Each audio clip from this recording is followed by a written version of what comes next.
నమస్తే నేను శాస్త్ర welcome back to our channel. ఆంధ్రప్రదేశ్లో డీజీ స్థాయి అధికారి అయిన ఏబి వెంకటేశ్వరరావుకి తన పదవి విరమణ నాటికి పోస్టింగ్ ఇస్తారా, లేకపోతే సీఎం జగన్ తన కుట్రను కొనసాగించి ఆయన పదవి విరమణ తరకు పోస్టింగ్ ఇవ్వకుండానే తన పంతాన్ని జగన్ నెరవేర్చుకుంటారా అనేది ఇప్పుడు హాట్ టాపిక్ గా మారింది. ఈ నేపథ్యంలోనే మరో 4 రోజుల్లో రిటైర్ కానున్న ఏబి వెంకటేశ్వరరావుకి పోస్టింగ్ లభిస్తుందా లేదా అనేది సందేహంగా మారింది. అవును, ఎందుకంటే గత 4.5 ఏళ్లుగా సస్పెన్షన్ లో ఉన్న డీజీ స్థాయి అధికారి ఏబి వెంకటేశ్వరరావు న్యాయం కోసం కింద మీద పడాల్సి వస్తుంది. హైకోర్టు, సుప్రీంకోర్టు, క్యాట్ ఇలా ఎవరు చెప్పినా ఆయనకు న్యాయం జరగడం లేదు.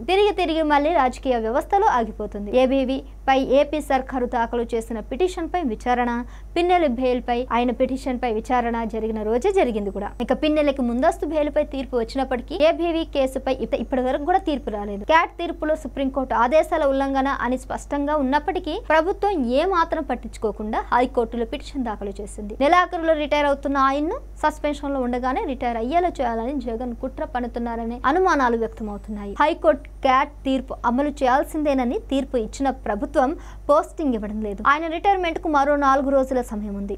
ఈలోపు సుప్రీంకోర్టులో అపీల్ చేశామని రాష్ట్ర ప్రభుత్వం చెప్పి పోస్టింగ్ ఇవ్వకుండా తప్పించుకోవడానికి అవకాశం లేకపోలేదని విమర్శలు వస్తున్నాయి. ఇక ఏ ఒక్క వ్యవస్థ కూడా దీన్ని అడ్డుకోలేకపోతుంది. ప్రభుత్వాలు సివిల్ సర్వీస్ అధికారులను సైతం ఎంత ఈజీగా టార్గెట్ చేసుకోవచ్చో ఏబీవీ పరిస్థితిని చూస్తే అర్థమవుతుంది. ఆయనేమి చిన్న అధికారి కాదు, డీజీ స్థాయి అధికారి. సర్వీస్ లో ఇంతవరకు రిమార్క్స్ కూడా లేవు. ప్రస్తుత ప్రభుత్వం చేసిన తప్పుడు ఆరోపణలు తప్ప ఒక్క సాక్ష్యం చూపించలేదు. వచ్చే ప్రభుత్వాలు సివిల్ సర్వీస్ అధికారులను ఎంత సులువుగా వేధించవచ్చో ఈ ఆధారంగా కూడా ఉంటుందని కూడా మనకు తెలుస్తుంది. ఇక భవిష్యత్తులో ప్రభుత్వ ఉద్యోగాలు రాబోయే ప్రభుత్వ ఉద్యోగులకు కూడా గుడ్డిగా నమ్మి పని చేయకుండా వాస్తవంగా ఉన్న నియమ నిబంధనల వరకు పనిచేయాలని న్యాయ నిపుణులు సూచించారు.